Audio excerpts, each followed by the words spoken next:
Today is a great day for Google and the iPad friendship because Google has just introduced the first ever Google Classroom iPad app, which should make workflow in the iPad classroom using Google Docs for Education a cinch.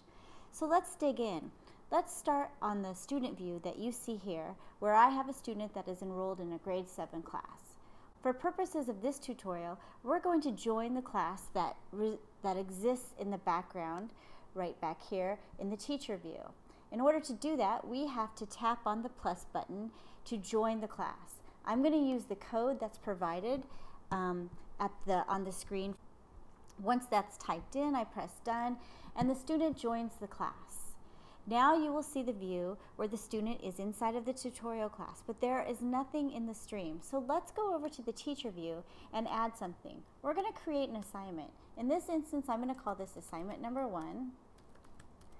And I'm going to assign something that I've already prepared ahead of time in the Google Drive. I'm going to go to Google Drive and I'm going to select the Google app, so add that, and I can give it a turn-in date, but that's not important right now, so I'm just going to assign it. If we go back to the student view on the iPad, you can see that if I pull down on the white area of the screen, this will refresh the screen and the student can see that their assignment is there. They click on the assignment and it turns over to an area where they have instructions or their work. And once they're ready to turn in the assignment, this is where they would do it. We could pretend that I had worked on the assignment and I'm going to mark as done and turn in. That's going to give us a green check button and it has been officially turned in. If I go back over to the teacher view, the teacher view will show that that has been turned in. But there is more power in this particular app, and let's take a look at what other things it can do. So as a teacher, I'm going to create a new assignment, and that's going to be to upload a picture of the Civil War, because we've been talking about that in class, and I want them to give me a visual, because Common Core does ask for visuals along with the learning, so I'm going to assign that. If I go back again to the iPad app from the student view, and I use the arrow to get back to my assignments and pull down on the screen, that assignment will populate. Here I have the option of, once I go to your work and tap on that, I have this really powerful ability to add or create attachments. I'm going to pick a photo, one that I've already chosen and downloaded from the internet, and I'm going to choose that photo and use that.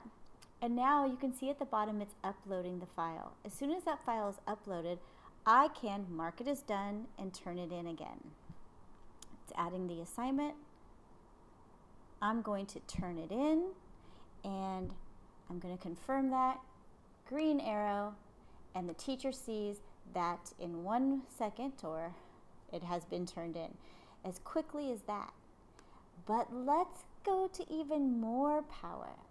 What if, as a teacher, I do an assignment where I want the kids to create a screencast? Because that's the beauty of the iPad, is it allows that to happen pretty easily.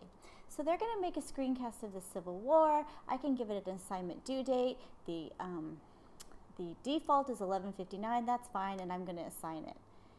Back again at the iPad app, I am going to tap on the arrow to get back to my assignments. It's not there, so I simply pull down on the white screen and it will appear again. Now here is the power.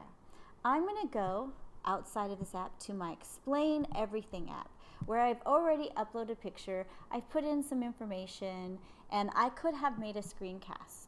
Well, the beauty of Explain Everything is it gives me the option in this lower right hand corner to tap on this export feature, which allows me to export it to my Google Drive.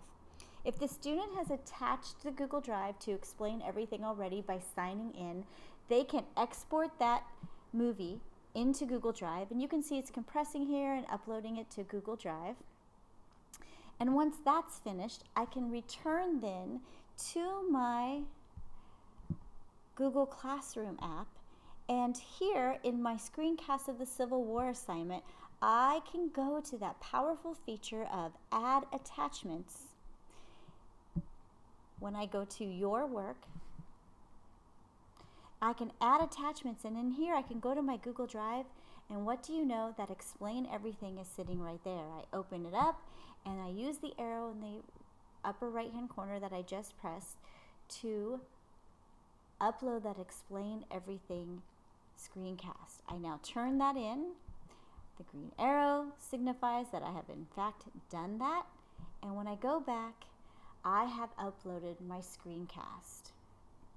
One of the great things is that, of course, the teacher can see that that screencast is turned in and will be able to watch that via Google Drive.